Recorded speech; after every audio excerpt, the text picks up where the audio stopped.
I think we can start. Thank you for coming, all of you. And today we will speak about operators federation with the OpenStack providers. It's a tough topic. It's been tackled by many entities, especially academic. Now we will try to provide a more commercial approach to the issue. Let's start with with saying thanks to Simon Murray, who was supposed to be here on stage with me today. Actually, Data Center, which is the company which he worked for until 1 month ago, was closed. Unfortunately, he couldn't make it here, and he can just take the credit he deserves for the job, the work he has done. So I didn't want to remove him from the slides. So let's take a look at the situation of public clouds in Europe. This is a slide where I call the big guys, the global players, the Americans, because basically they are all Americans. And so you can see there is a wide presence all across the main continents. It's pretty much crowded. But if we look at the same situation on an OpenStack perspective, of course I'm European, so my main area of interest is Europe.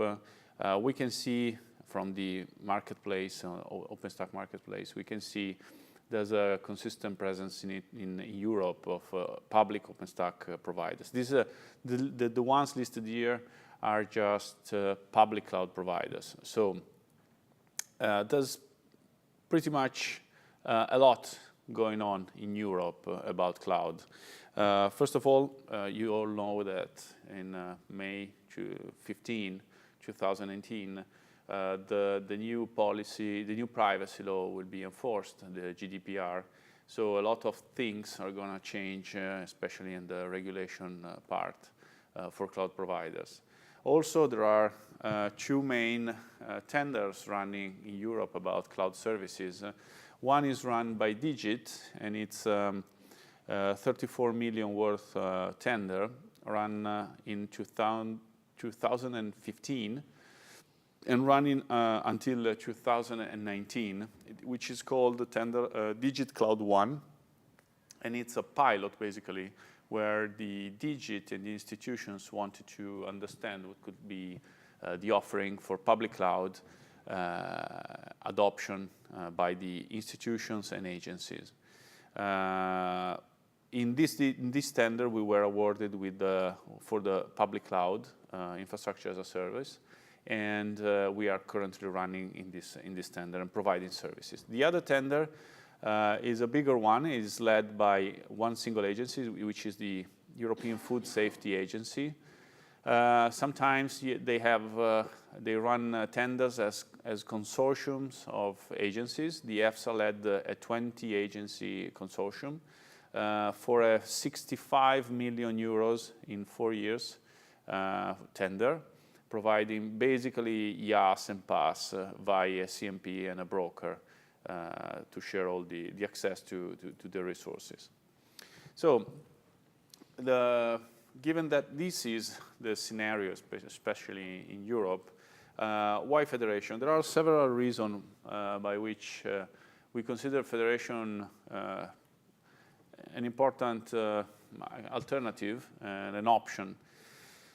I don't know how many of you have read the Blue Ocean Strategy book. I think our friends, analysts, of course, they will have. But whenever you open a market, it's called a blue ocean. It means that it's full of fish. Everybody can just fish. There's plenty of resources for anybody. But as long as the market gets overcrowded and prices and margins are going low and down, that blue ocean becomes red, always more red. So the market of public cloud was invented by Amazon. So Clearly, it's a blue ocean for Amazon. It has been for a long time. Now it's 11 years that that market has been started. And of course, when you see the Gartner report, they are on the top right. It's not a report about how well are performing every player compared to Amazon. Is how Amazon are you compared to Amazon, because they invented the market, they invented the rules. So we think that we are kind of in the position of understanding if we have another blue ocean that we can open by leveraging OpenStack and the tools we have. So what we can do to differentiate? First of all, OpenStack is about a community. It's about working together from different companies. We don't have a single organizational unit like Amazon does. Amazon is like, we can say, a pyramid with the pharaoh on top. I would like to ask any one of you to name any employee in Amazon besides Bezos. I don't know. I guess you don't know any. So there's a pharaoh and a lot of I wouldn't say workers. Okay. So Coopetition for us is cooperate between competitors. Whenever you join your forces with a competitor and you grow the market, it's a benefit for the two of them, okay, or more. So we believe in competition. We have experienced it in the past. It works.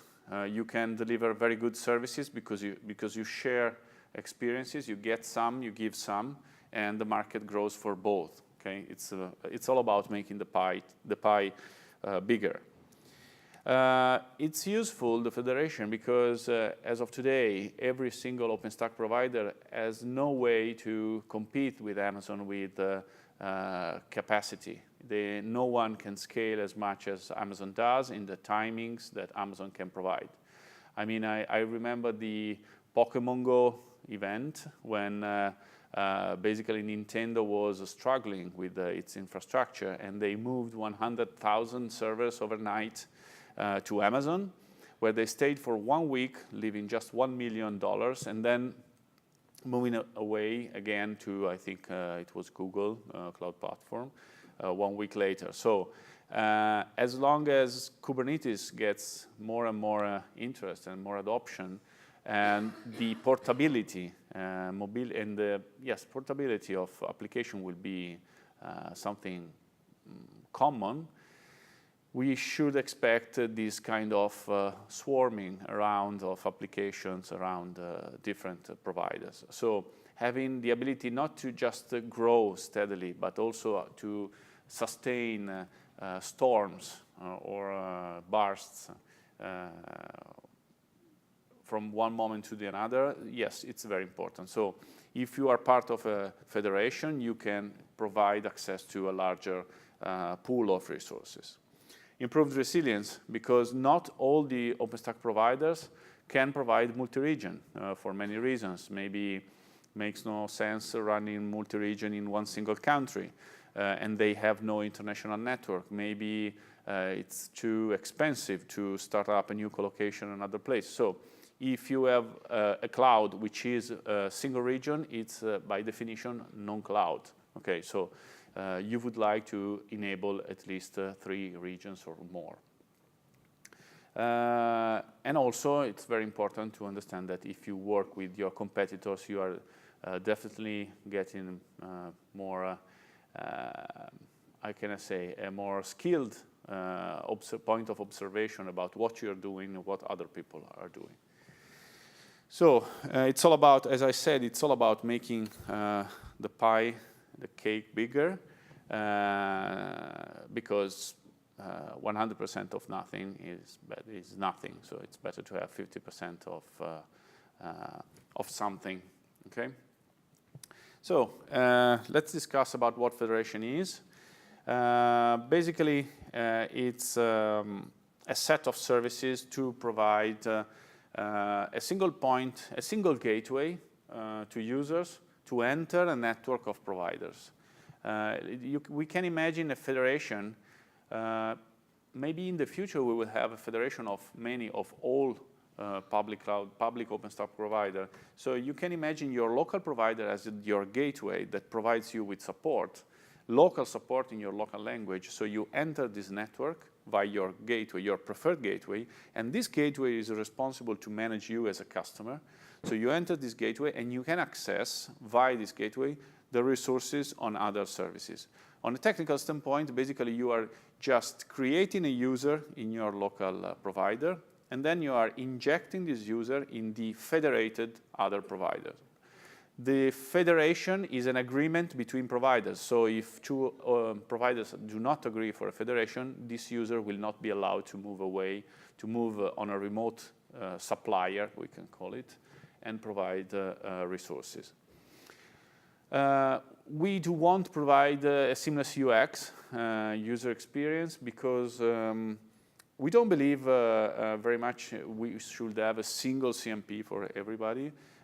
We think that the users are tied to their local providers, also for the way the resources are presented and are provided. So if I'm used to my interface, I want to stick with my interface. Billing is managed by the local provider. The local provider owns the customer. The other suppliers, suppliers, do not know about this customer.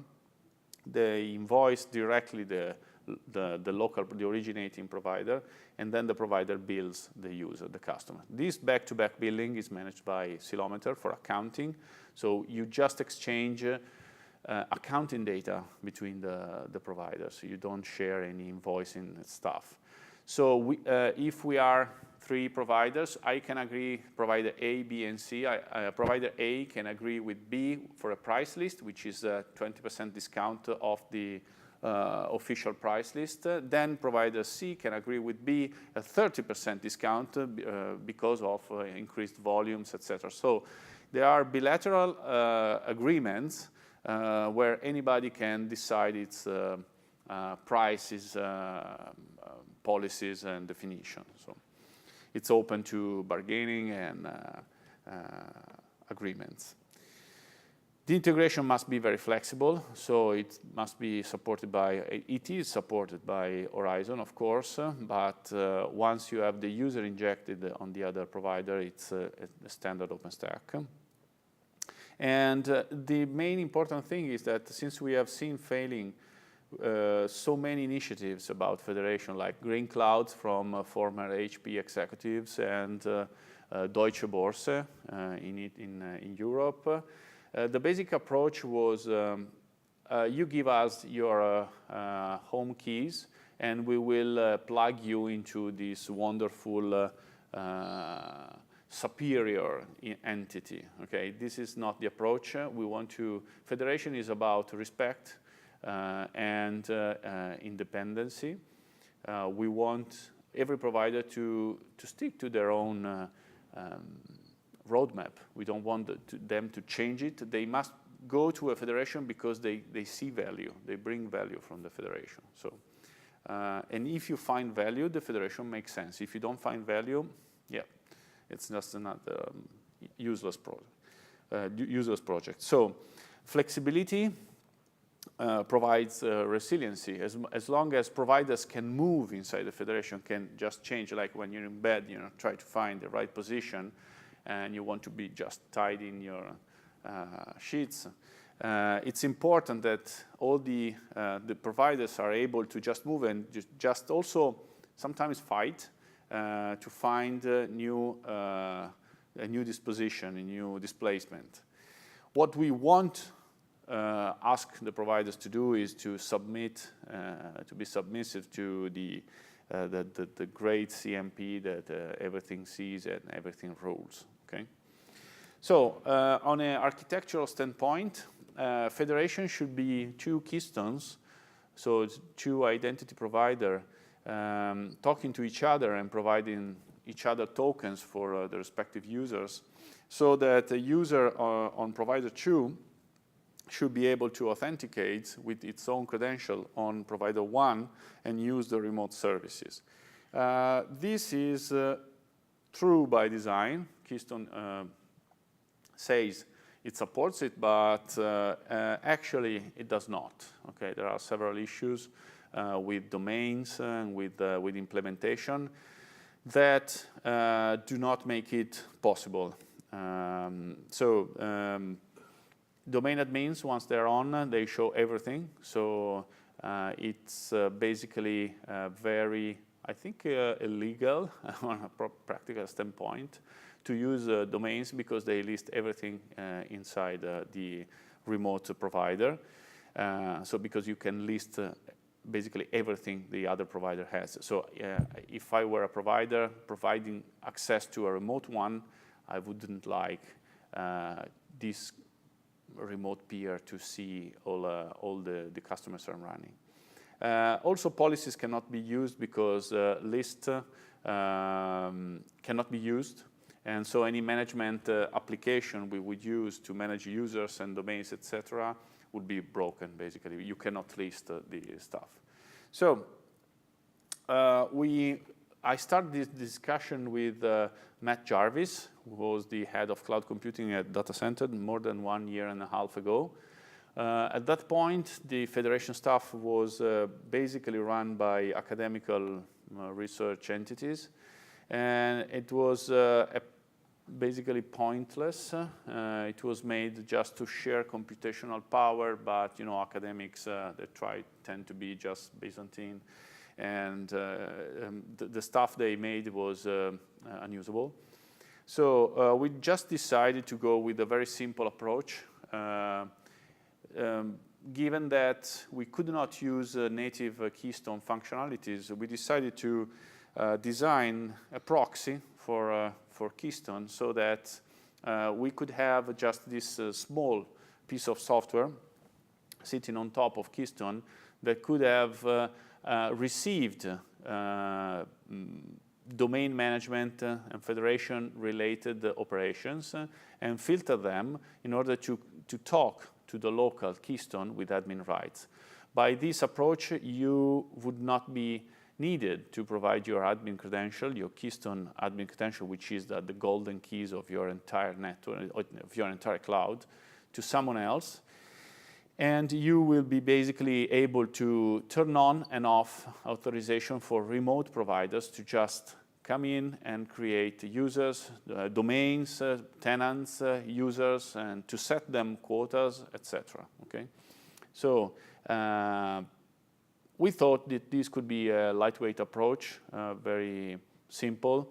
The KISS principle was in place, keep it simple, stupid, and that was a success. So we started developing, and the name of this project is called Sentinel. Sentinel is basically a WESG application. It provides privilege escalation. Okay, federation we always say is a privilege, is not a right. So you can manage the privilege escalation in a safe way. You can just control what happens. Provides you management for user tenant and the quotas, etc. Works. It's not broken to work with the existing clients. You expose it like an API. Like other APIs. So in the future, we may think in just joining the foundation, the core foundation projects.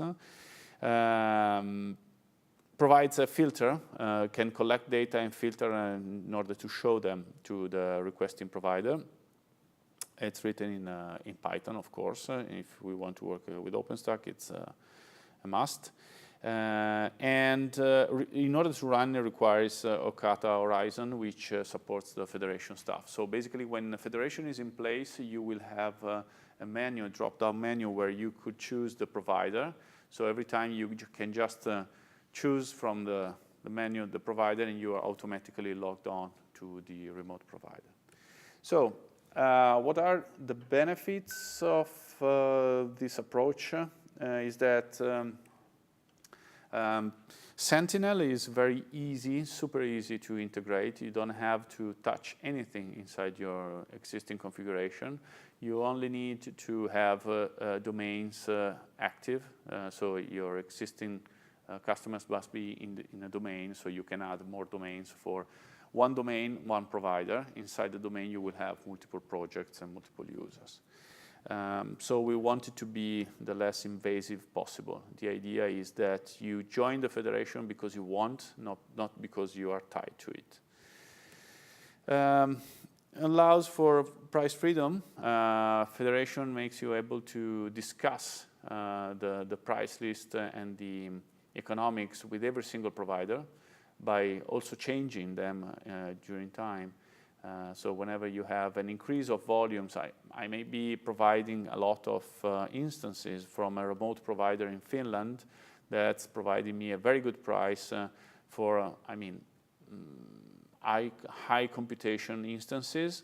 I can provide it more and more and more and more, so the volume increases. I can discuss the price list and have a discount, an additional discount. There's a benefit for both, also because the Finnish provider may be, or in Iceland, there may be a lot of resources unused because of the lack of customers. It solves regulation issues. You know that with GDPR being in Europe or outside changed a lot.